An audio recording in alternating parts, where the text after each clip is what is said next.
გადაცემა 360 გრადუსი დაბრუნდა ეთერში. დაკავებული დეკანოზი გიორგი მამალაძე სასულიერო პირებთან შეხვედრას ითხოვს. რას ფიქრობენ თავად სასულიერო პირები ამ თხოვნაზე? მამა თეოდორე გიგნაძე არის ჩვენი სტუმარი. მოგესალმებით მამაო, დიდი მადლობა რომ ჩვენთან ერთად ხართ. საუბარი მინდა გუშინდელი მოვლენებიდან დავიწყო. გუშინ გახდა საჯაროდ ცნობილი იმის შესახებ, რომ დაკავებულია დეკანოზი გიორგი მამალაძე. თავად თქვენთვის როდის გახდა ცნობილი ამ ფაქტის შესახებ და პირველი რეაქცია თქვენი რა იყო? ცნობილი გახდა, მოგესალმებით პირველ რიგში. ხოფალი შეგვეწიოს ყველას ამ სიტუაციაში, რომელიც არც თუ ისე სახარბიელოა. რუსთავი ორიდან გავიგეთ, როგორც პრინციპში მე მგონი ყველა თითოეულმა ჩვენთაგანმა და რა თქმა უნდა, პირველი რეაქცია იყო რაღაც შოკი, იმიტომ რომ ყველას მოგეხსენება, თუ ძალიან მძიმე მოსასმენია ეს ყველაფერი რაც მოხდა, მით უმეტეს როცა ეს ეხება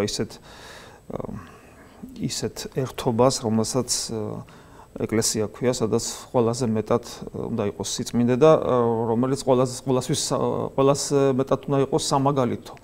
აი ამ სიმართლის თვალსაზრისით, ზნეობის და სიწმინდის თვალსაზრისით. რა თქმა უნდა, ეს იყო შოკის მომგვრელი. თავად ვერსია, რომელიც პროკურატურამ გააჟღერა, თქვენი ასე ვთქვათ პოზიცია ამ ვერსიასთან დაკავშირებით როგორია? ანუ ერთია, როდესაც აკავებენ სასულიერო პირს და მეორეა ის ბრალი, რომელიც მას ედება. ხა რაც შეეხება სასულიერო პირის დაკავებას, ჩვენ ახლა პრინციპში თლად უცხო აღარ არის ეს ჩვენთვის მოგეხსენებათ, ამ ბოლო პერიოდში ესეთი შემთხვევები ხდებოდა სხვადასხვა მიზეზის გამო. და სასულიერო პირებს იჭერდნენ პრინციპში სასულიერო პირი თუ ის კრიმინალს ჩადის არ არის დაცული, მას არა სასულიერო პირობა არ არის იმუნიტეტი, თქვათ სახელმწიფოში თუ დანაშაულს ჩადიხარ. საკმაოდ მძიმეა ბრალი. ეს შემთხვევა რა თქმა უნდა ეს არ არის ეს ძალიან განსაკუთრებული შემთხვევა, ეს ერისკაციც რომ იყოს განსაკუთრებულია სასულიერო პირისათვის მით უმეტეს ძალიან მძიმეა. თუმცა იმ წამსვე, იცით, საერთოდ შოკს ბევრი რამე იწვევს, მოდი ასე ვთქვათ, ხო? შოკის მომგვრელი ინფორმაცია, შოკს ბევრი რამე იწვევს და მათ შორის ძალიან ხშირად ადამიანისათვის შოკის მომგვრელია, როცა ლოგიკას ვერ ხედავს, რაღაცას ვერ აკავშირებს, ხო? აი სწორედ ერთ-ერთი მიზეზი ამ შოკისა, ასე ვთქვათ, ამ ტერმინს ვიყენებ ახლა, რომ საფრად გამოვხატოთ ჩვენი განცდები, შოკი, ერთ-ერთი მიზეზი იყო ლოგიკური ბმები არ არის ამ ინფორმაციებში.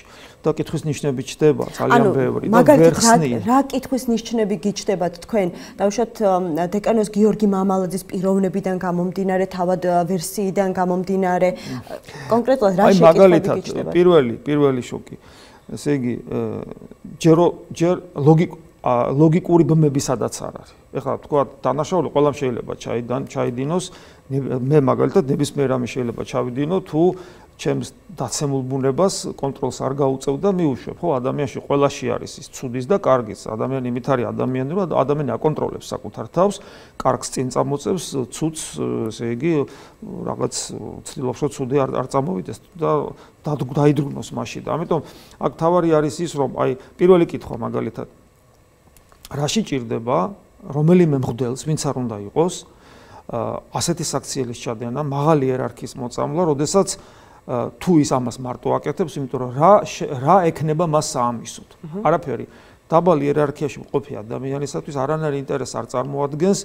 პრინციპში პირდაპირ ინტერესის საგანი არ შეიძლება იყოს ზედა იერარქიაში ცვლილებები, იმიტომ რომ ეს მას არ ეხება. ამ შემთხვევაში დეკანოზი გიორგი მამალაძე, რომელიც ფაქტობრივად საპატრიარქოს ქონებას განკარგავდა, ის იყო ქონების მართვის სამსახურის ხელმძღვანელის მოადგილე, ითვლება რომ დაბალი იერარქიის მქონე პირი არის? კი, თანამდებობა მას საკმაოდ დიდი აქვს, მაგრამ იერარქიულად ის მღვდელია. ეგ ერთი და არის მეორე. თქვენ კარგად თქვით, რომ ის არ არის ხელმძღვანელი ამ სამსახურის. ამ სამსახურის ხელმძღვანელი ეპისკოპოსია. ამიტომ თუ რამე ამ სამსახურიდან გამომდინარე, თუ რაიმე ვინმე დარტყმის ქვეშ უნდა მოყოლილიყო, მაშინ თვითონ სამსახურის ხელმძღვანელი უნდა მოყოლილიყო დარტყმის ქვეშ, თან სამსახურის ხელმძღვანელი არის ეპისკოპოსი. შეუძლებელია, რომ თქვათ მღვდელი წასულიყო ეპისკოპოსის წინააღმდეგ და თქვათ ან რამე ესეთი საშიქმედება გაეტარებინა ვიღაცისთვის საშიში, იქ სადაც ეპისკოპოსი გვერდზე იქნებოდა, იმიტომ რომ ეპისკოპოსი იყო ხელმძღვანელი რეალურად. ამიტომ აქაც კითხვის ნიშანია, თუ მამა გიორგი ვიღაცისთვის საშიშია, მაშინ ეპისკოპოსიც საშიში უნდა იყოს, რომელიც ამ დროს გერმანიაში საერთოდ არ იყო. ან თქვენ მოტივს ვერ ხედავთ ამ შემთხვევაში. თუ გიორგი მამალაძე, მამა გიორგი მარტო მოქმედებს, მოტივი არ ჩანს. და უშვებთ იმას, რომ მარტო არ შესაძლებელია მარტო არ მოქმედებდა, რადგან ამის შესახებაც გაიჟღერა ინფორმაცია. რა თქმა უნდა, იმიტომ რომ ლოგიკურად ფიქრობს, თუ მარტო არ მოქმედებს, მაშინ მთელი დანაშაულებრივი სისტემაა და რაღაც ესე შეთქმულების თეორიას ემსგავსება, რომელიც უკვე ესეც კიდე შოკის მომგვრელია დამატებით, ხო? ესეც არის. ამავე დროს თქვა არის აზრი, რომ ეს ყველაფერი შეთითხნილია და მას აბრალებენ ამას. ესეც ეს ვერსიაც ხო არსებობს. და მაშინ ვინ აბრალებს სახელმწიფო, რა სჭირდება სახელმწიფოს დღეს? თქვენ რომელ ვერსიას უფრო ემხრობით ამ შემთხვევაში და თქვით რომ გაგიჩნდა ძალიან ბევრი შეკითხვა, კიდევ რა შეკითხვა? კიდევ შეკითხვებს დავსვამ, მაგრამ კიდევ ერთი შოკი, რომ ვერცეთ ვერსიას ვერ გამოვყოფა, ჩემთვის უპირატესობა არცეც არ აქვს. რომ აი ეს თუ ეს. თქვათ, ну კიდე თქვათ ესეთი ვერსია არსებობს, რომ ეს არის ტახტისათვის ბრძოლის რაღაც ერთ-ერთი ნაწილი, თქვათ რგოლი, ხო? ესეც რა თქმა უნდა ძალიან ცუდი რამეა, მაგრამ რატომ გერმანიაში? როცა ეს ყველაფერი გაცილებით უფრო რთულია. ამბობენ რომ მას მაღალი თანამდებობა აქვს და ყოველთვის გააქვს მისასვლელი პატრიარქთან, ან ნებისმიერ სასულიერო პირთან, ხო? კი, მაგრამ ამის გაკეთება მაშინ საპატრიარქოში უფრო შეიძლებოდა, ვიდრე იქ საზღვარზე გადატანა, მე თქვა თუ კლინიკაში შეღწევა, მე 1000 პრობლემაა იქ, ხო? მაგრამ რატო იქ და მაშინ აქ არა? ესეც კითხვის ნიშანს ბადებს. კიდევ გაქვთ შეკითხვები? მე რა თქვა, აი ის წერილი ხო გავცელდა, ნუ ხო მეც ის ინფორმაცია მაქვს დაახლოებით რაც ყველას, ხო, იმიტომ რომ მეც ხო უკვე მნიშვნელოვანი თემაა და მეც უყურებ. წერილი, მამა გიორგის წერილი, რომელიც საპატრიარქოს ფინანსურ და საქმიან ურთიერთობას ასახავს, ხო, და იქ დარღვევებს. ნუ ამაზე მე ესეთი პასუხი მაქვს, ერთი სადაც რაიმე ეკეთდება, ცნობილებები ყოველთვის არის. რაც შეეხება არის თუ არა ეს დარღვევები ძალიან მძიმე, თუ არ არის ეს დარღვევები მძიმე, საზიანო სახელმწიფოსთვის თუ ეკლესიისათვის თუ სახელმწიფოსათვის საზიანოა, სახელმწიფო უნდა ჩაერიოს. თუ ეკლესიისათვის საზიანოა, ამდენი უამრავი იერარქია და რა თქმა უნდა უკვე ეკლესიისათვის ძალიან მნიშვნელოვანი რამეა, მაგრამ საზოგადოებისათვის ეს დამაინტრიგებელი თემაა.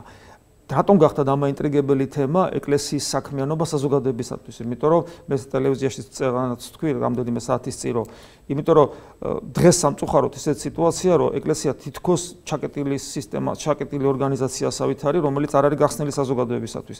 მე მაგალითად ესე ვფიქრობ, რომ თუ ჩვენი შეცდომა არის რაიმე, ეს შეცდომა არის იმაში, რომ ჩვენ ცოტა ჩავიკეტეთ, ვიდრე ეს შეიძლება საჭირო იყო. ანუ უпроსტოდ საჭირო შეიძლება საერთოდ არ იყოს. მაგათ ეკლესია გარკვეულად ჩაკეტილი იყო, გარკვეულწილად ჩაკეტილი იყო, თქვა პირველი 3 საუკუნე რომის იმპერიაში, როცა კატაკომბებში იყვნენ.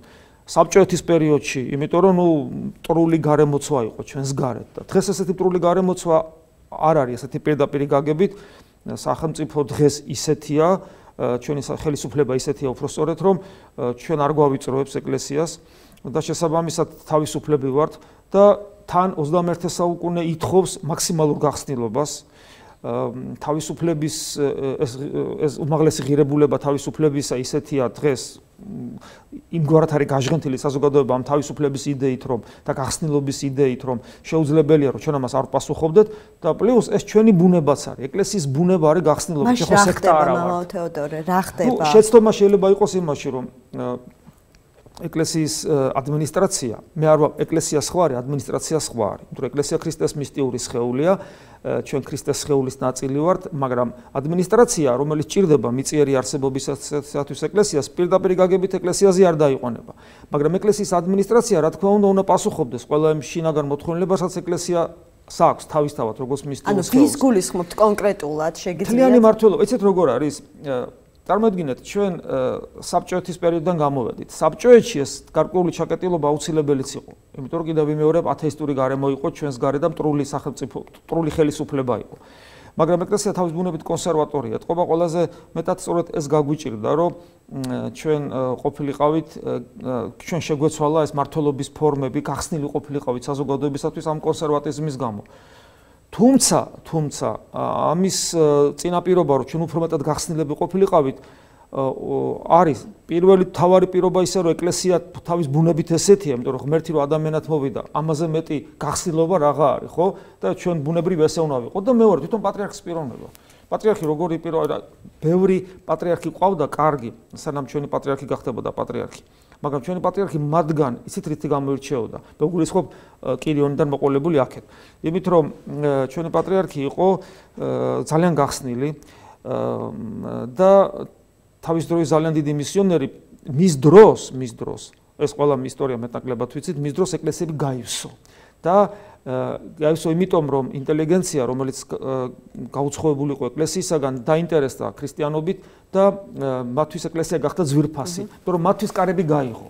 აი ეს გახსნილობა იყო სწორედ მიზეზი იმისა, რომ ეკლესია დღემდე ინარჩუნებს აი ამ საზოგადოების ნდობას, პატრიარქი ყველაზე პოპულარული ადამიანია და ყველაზე ნდობის მაღალი ფაქტორი აქვს, სწორედ იმიტომ, რომ ეს გახსნილობა იყო აქ მიზეზი.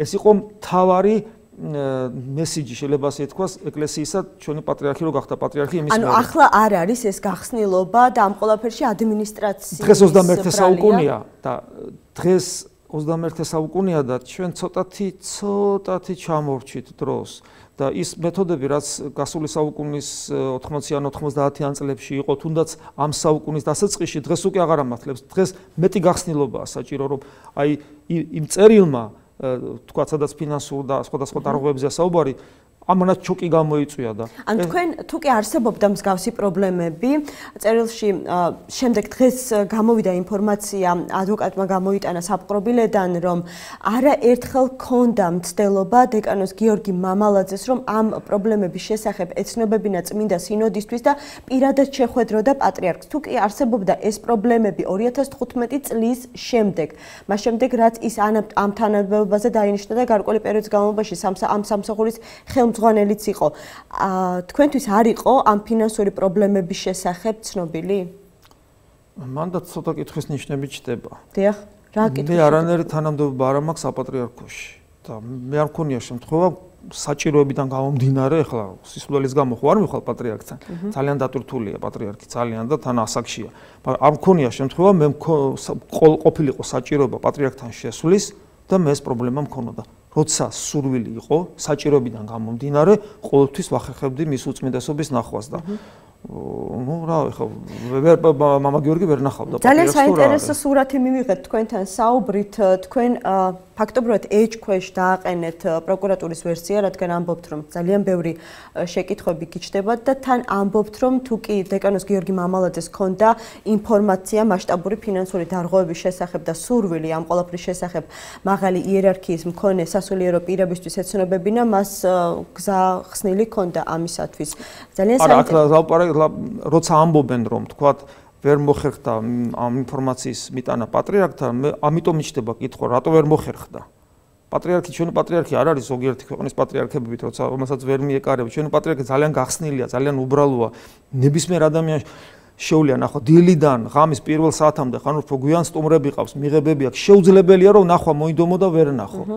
ურთიერთობაში ძალიან უბრალოა, გესმით? და ამიტომ ესეც კითხვის ნიშანს ბადებს და რაც შეეხება პროკურატურასთან დაკავშირებით, იქ მე მაინც ვთქვი, რომ იმანა პროკურატურას რაში უნდა ჭირდებოდეს ესეთი რაღაც სკანდალი გამოიგონოს გაუგებარია. ამიტომ არის რომ საზოგადოების დაკვეთა დღეს უნდა იყოს რომ ეს საქმე მართლა იქნას გამოძიებული და ეს გამოძიება იყო ძალიან გამჭვირვალე და საჯარო, იმიტომ რომ ერთი საშინელებაა ვიღაცას თუ რაღაცას დააბრალებ და მეორე საშინელებაა ის არის რომ თუ არ გამოიძიებ და ესე იგი დამნაშავე არ დაისჯება. ამიტომ ეს რაღაცა ხო ხდება, რაღაცა ხო მოხდა. ყველაფერს თავი რო დავანებოთ, ეს ყველაფერი ტყუილი იყოს. ვიღაცამ ხო დაგეგმა, დამგეგმავი განადამაშავე არ არის. და ის რომ თქვა ამით შეურაცხყოფილი აღმოჩნდა ეკლესია, ხო შეურაცხყოფაა ფაქტიურად ეს ნახეთ, აი როგორ წარმოვჩინდით, ხო თითქოს რაღაც ტრილერივით არის, რაღაც საშინელად წარმოვჩინდით. განას დანაშაული არ არის, განაშეულება რომ თქვა ან ქართველ ერისტრიანად ჩვენ სახელმწიფოებრიობას შეიძლება აწყობდეს, თქვა აი ამ ინსტიტუტის ესეთი შერყევა, ჩვენ ვიცით ამის მაგალითები უახლეს ისტორიაში, როდესაც ხალხობა აღარ ქონდა ეკლესიის და მე რა მდგომარეობაში აღმოჩნდებოდა მთელი ეს გასაბჭოების პერიოდი ხო კარგად გვახსოვს ყველას. ამიტომ ეს ძალიან საშიში ტენდენციებია. ხო და თან ამ დროს ეკლესიაში უამრავი სიკეთეა კარგი სასულიერო პირების სახით, რომელიც უამრავ სიკეთეს აკეთებენ, რომელიც არსად არ ჩანს და ეხლა აი ამ შემთხვევების მერე უკვე მტყუანია, ტყუილია თუ მართალია ეს ცალკე თემაა, მაგრამ ძალიან ცუდი სახით წარმოჩინდა ეს ყველაფერი და მე ვფიქრობ ეს ყველაფერი უნდა გაირკვეს. თეოდორო, თქვენ თქვით რომ პატრიარქი ძალიან გახსნილია, მაგრამ აკეთებ თუ არა დაშვებას, რომ შესაძლებელია დეკანოს გიორგი მამალაძეს მასთან მისასვლელად და ამ ინფორმაციის მისატანად პატრიარქის გარემოცვა უშლიდა ხელს. სხვათა შორის სულ ცოტა ხნის წინ ადვოკატმა მამუკა ნოზაძემ გაავრცელა ინფორმაცია და ის ამბობს, რომ დეკანოს გიორგი მამალაძეს ოფიციალურად ბრალად ედება, ვითომ და მან შორენა თეთრუაშვილის მოწამვლას ცადა. ამ ქალბატონის გვარსახმლა ამ 2 დღის განმავლობაში საკმაოდ ხშირად გაიჟღერა, მათ შორის უარყოფით კონტექსტშიც. ახლა რაც შეეხება ქალბატონ შორენასთან დაკავშირებით, მე ყოველთვის ხიმილი მეწყება ხოლმე, რატო იცით? აი დავუშვათ ესეთი რამე, რომ მართლაც ჯერ ესეთი შორენა ძალიან აქტიური პიროვნებაა. შეუძლებელია ის თანამდებობა, რომელიც მას უკავია, ბუნებრივად ითხოვს აქტიურობას. კიდევ ვიმეორე, პატრიარქი დილიდან საღამომდე, პატრიარქია თვითონ აქტიური, ძალიან აქტიური ადამიანია და შესაბამისად მისი აქტიურობა განაპირობებს მდივარ რეფერენტის აქტიურობას. შორენა რო აქტიური არ იყოს, იქ ქაოსი იქნება საშინელი. ეს ბუნებრივია, მისი აქტიურობა არის აბსოლუტურად ბუნებრივი. რაც შეეხება იმას, რომ თქვათ რუხი კარდინალობა და ასე შემდეგ, იცით როგორ არის, აი მე ვარ მღვდელი.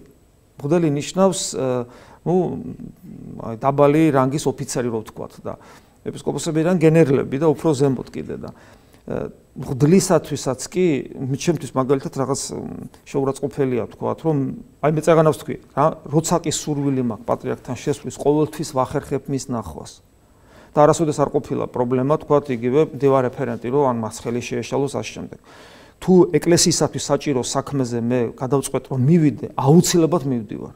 და ჩემთვის მაგალითად უხერხული იქნება მე ვთქვა რომ მე რაღაცა პრობლემაა ვერ გავაკეთე, ვერ განხორცი, იქ რაღაცა ხდება ისეთი და შორენა ხელს მიშლის. უხერხულია ამის თქმა, ჩემი ღირსებისათვის შემლახველია, იმიტომ რომ ეს სასულიერო პირი ვარ და თუ მართლა ისია საქმე რომ შორენა მართავს იქ ცუდად ყველაფერს, მოდი ესე ვთქვათ და საქმეს აფუჭებს, მაშინ 47 თუ 8 ეპისკოპოსია და ეს მაშინ გამოდის რომ მათი დანაშაული ყოფილა, იმიტომ რომ როგორ შეიძლება რომ თქვათ გესმით ხო ხვდებით ისე თქვა მინდა რომ მე მესმის რომ თქვათ მე ვიცი რომ ერთმა ეპისკოპოსმა ეს საჯაროთაც ესე თქვა, მაგრამ მე უხერხულება აი ამის უხერხულია კიდევ ვიმეორებ, იმიტომ რომ მაშინ რა გამოდის რომ ესე იგი თუ ერთი მდივარ რეფერენტი მართავს თელ ეკლესიას და ძალიან ცუდად, მაშინ არ არსებობს არც პატრიარქი და არც 57 ეპისკოპოსი. თუ მსგავსი პრობლემა არსებობდა, აუცილებელი იყო საქმე აქამდე მისულიყო, რომ ამაზე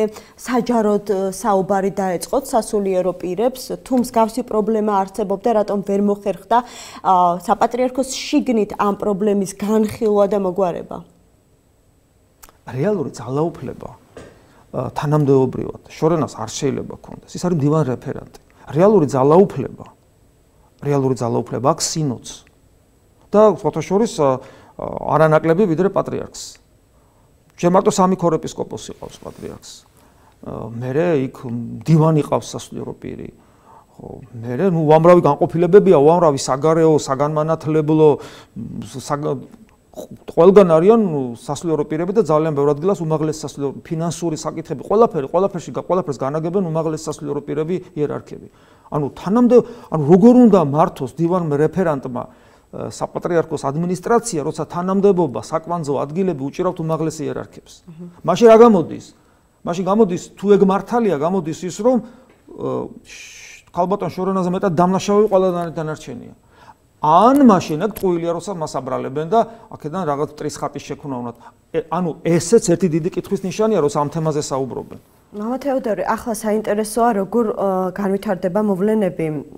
დღეს გახდა ცნობილი, რომ დეკანოს გიორგი მამალაძე სასულიერო პირებთან შეხვედრას ითხოვს. საინტერესოა როგორია განწყობები პირადად თქვენ თუ გექნებათ სურვილი შეხვდეთ მას, მოусმინოთ. ასეთ დროს, როცა ადამიანს უჭირს, ალბათ პირველ რიგში მასთან უნდა მივიდნენ მისი მეგობარი სასულიერო პირები. რა თქმა უნდა, ხა მე ჩვენ მარტო მისალმების დონეზე ვიცნობთ, ანუ მე არ მაქვს მასთან ის ურთიერთობა, თქვათ, რომ ანუ მას ნუ გეში ჭირდება ამ შემთხვევაში მასთან უნდა ალბათ მას ყავს ის ხო მე ხშირად მეკითხებიან ხოლმე თუ იცნობ მისალმების დონეზე ვიცნობ ამაზე მეტად პასუხი ასე მაქვს ხოლმე რომ ნუ ის სადაც მსახურობდა ხო წლების განმავლობაში ბათუმში ქობულეთში სადაც მსახურობდა მისი მეგობარი სასულიერო პირები ის სამრევლო ყველაზე კარგად ღმერთს ვინ იცნობს ვისი მოძღვარიც არის ანუ მისი სამრევლო გესმით იქ არის მოსაძიებელი და ალბათ ეპისკოპოსი რომელიც მისი ეპისკოპოსი იყო წლების განმავლობაში ანუ თუ ის ითხოვს რა თქმა უნდა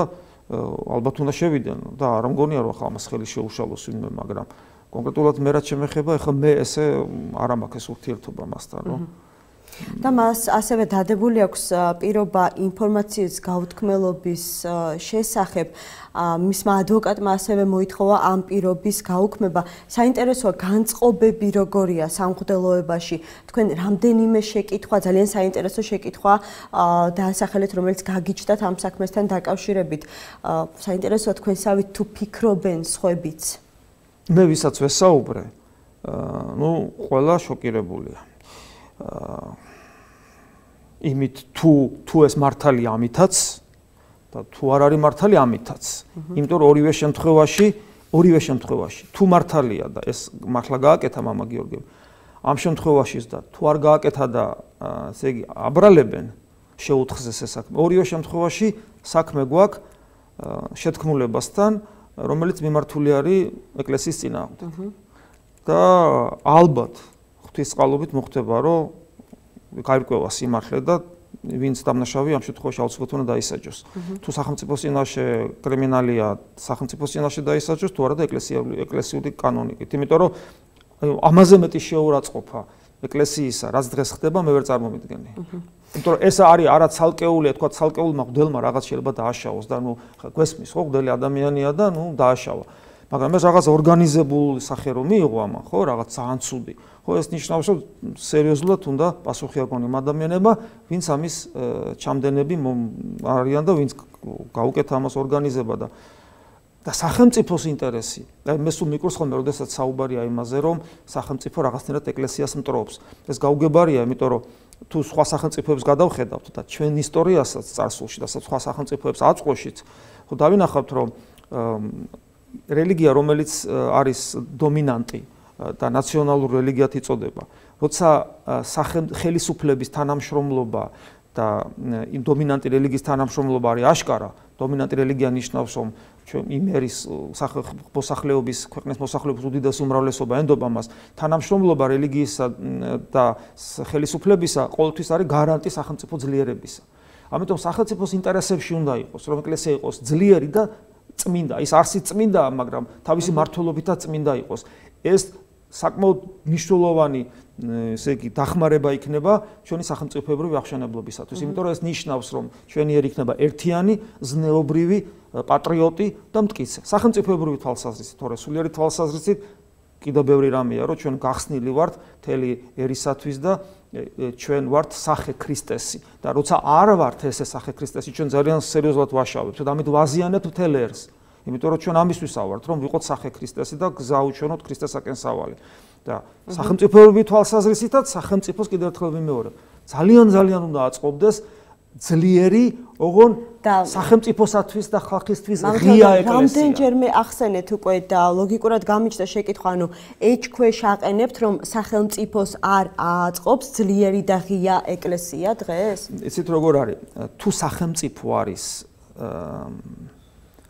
თუ ხელისუფლება, მოდი ასე ვთქვათ, უბრალოდ იქნება, თუ ხელისუფლება არის ჩვენი სახელმწიფოს ხელისუფლება, ხო? იმიტომ რომ მაგალითად საბჭოთა კავშირის დროს ჩვენ ყავდა ხელისუფლება, მაგრამ ეს იყო მოსკოვის ხელისუფლება პრინციპში.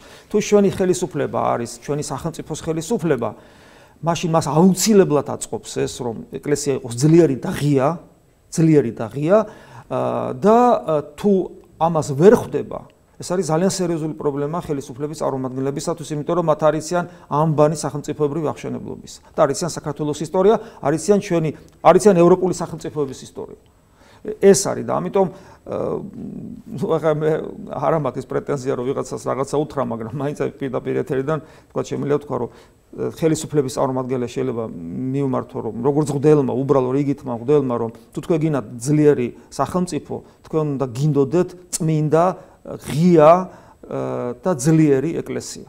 ერთიანი ეკლესია, რომელიც იქნება მაგალითი მთელი ერისათვის პატრიოტიზმის, სიწმინდის, ზნეობის და ყველა ღირებულებების, რომელთაც ახლა ასე თქვათ მოგწონს თავი ევროპელები ვართ რო ვამბობ. მე ცოტა ხნის წინ გკითხეთ, როგორია განწყობები სასულიერო პირთა შორის და საკმაოდ ისეთი ნიშანდობლივია, რომ პალეტრა ნიუსის ოფიციალურ Facebook-ის გვერდზე ცოტა ხნის წინ კომენტარი გააკეთა არქიმანდრიტმა აბო ჩაჩუამ. და ის წერს, ხვალ შეიძლება ნებისმიერი მღვდელი დააკავონ ალ-ქაიდასთან თანამშრომლობის ბრალდებით. რა გზავნილია ეს სასულიერო პირისგან? მე არ ვიცი მამა აბოს, მაგრამ პრინციპში ხარ მნიშვნელობა აქვს ამას. მე მაგალითად, ეხლა ჩემი პოზიცია, მე არ მინდა შევეწინააღმდეგო, ყველაფერი შეიძლება მოხდეს კაცო, მაგრამ ამ შემთხვევაში მე ვერ შეუერთდები ამ მოწოდებას თუ მესიჯს არა დავარქვა იმიტომ რომ ამას რო შეუერთდე მაშინ უნდა გქონდეს აბსოლუტური უნდობლობა ხელისუფლებისადმი მადლობა ღმერთს მე არ მაქვს აბსოლუტური უნდობლობა ხელისუფლებისა ხოთაშორის აბსოლუტური უნდობლობა ხელისუფლებისადმი ეხლა მე ჩემი პოლიტიკური გემოვნება მაქვს რომელსაც ეხლა ნაწილობრივი უნდობლობა მამაო ნაწილობრივი უნდობლობა მაქვს ყველაფრისადმი, იმიტომ რომ ყოველი კაცი ცრუ და ამაოა, როგორც მინდა წერილი მასწავლის, მაგრამ აი აბსოლუტური უნდობლობა მე მაქვს ჩემი პოლიტიკური გემოვნება, რომელსაც ახლა არ განვაცხადებ, იმიტომ რომ კორექტული არ არის, მე მღვდელი ვარ და ქრისტიანობა ვიქადაგო და ყველა პოლიტიკური მხარის, თქვათ, მოზიდვას უნდა ვცდილობდე, მაგრამ ესე იგი, ვერც ერთხე მიუხედავად ჩემი პოლიტიკური სიმპათიებისა და ანტისიმპათიებისა ვერც ერთ ხელისუფლებას, ვერც ეხლანდელს, ვერც წინას, ვერც იმის წინ და ვერც იმის წინა,